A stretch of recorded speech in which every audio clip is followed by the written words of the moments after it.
Ketika bencana melanda, dunia menyaksikan keberanian perawat. Tetapi ketika kebijakan dirumuskan, kursi perawat seringkali kosong.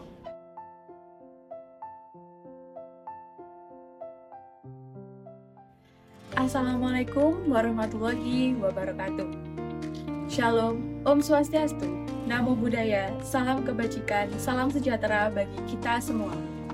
Halo semuanya, perkenalkan saya Jessica Jaya Putri yang saat ini sedang menempuh pendidikan di Institut Ilmu Kesehatan Bakti Wiyata Kediri, tepatnya di Fakultas Kesehatan Prodi S1 Keperawatan. Saya berdiri bukan hanya sekedar sebagai mahasiswa keperawatan, tetapi sebagai suara-suara yang mewakili jutaan perawat di seluruh penjuru negeri yang selama ini bekerja keras di garda terdepan, namun kerap absen di meja pengambilan keputusan. Indonesia duduk di atas cincin api Pasifik, wilayah dengan aktivitas seismik dan vulkanik tertinggi di dunia. Data BNPB mencatat, lebih dari 5.000 kejadian bencana melanda negeri ini. Dan di setiap kejadian itu, siapa pertama yang menyentuh korban? Menilai jiwa yang terluka, dan bekerja tanpa henti bahkan saat sumber daya telah habis. Perawatlah jawabannya. 40,5% dari seluruh tenaga kesehatan Indonesia dan relawan terbanyak yang turun ke lokasi bencana. Tapi 1.300 perawat menemukan fakta yang menyakitkan. Sebagian besar dari mereka belum siap menghadapi bencana. Ujung tombak kita ternyata belum cukup diasah. Sayangnya, ujung tombak ini justru sering dipinggirkan dari meja kebijakan. Dalam Journal of Nursing Scholarship tahun 2016 menyerukan, agar perawat menjadi pemimpin dalam kesiapsiagaan dan respon bencana, bukan hanya pelaksanaan di lapangan. Penelitian yang baru juga menegaskan representasi profesi keperawatan yang lebih besar di tingkat strategis dan politik akan meningkatkan efektivitas penanganan kedaruratan. Artinya, memberi kursi kepada perawat bukan hanya simbol belaka. Itu kebutuhan nyata. Bencana tidak adil. Ia paling keras memukul mereka yang paling rentan.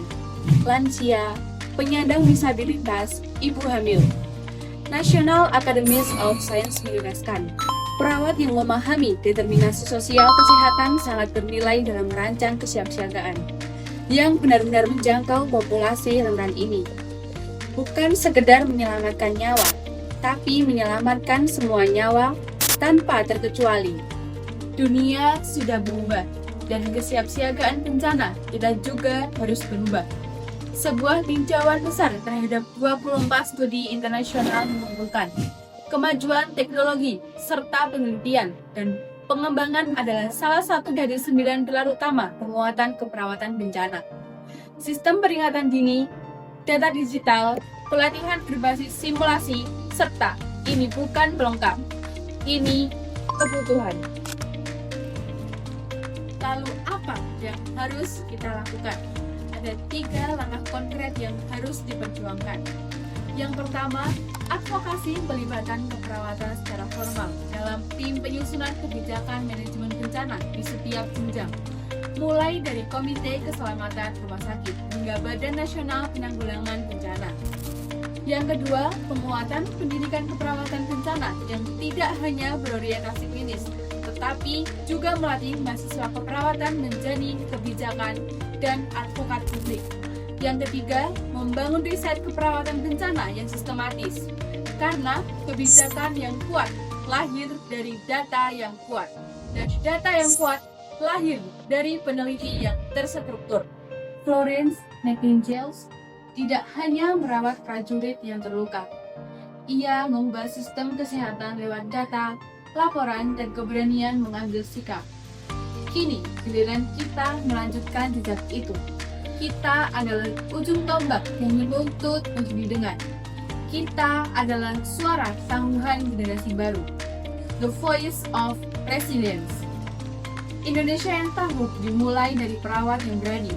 bencana tidak akan berhenti, tetapi sistem yang inklusif, humanis, dan berbasis data akan memastikan bahwa kita selalu siap dan bahwa kita tidak ada satu jiwa pun yang ditinggalkan. Karena Indonesia yang tangguh dimulai dari perawat yang berani. Terima kasih.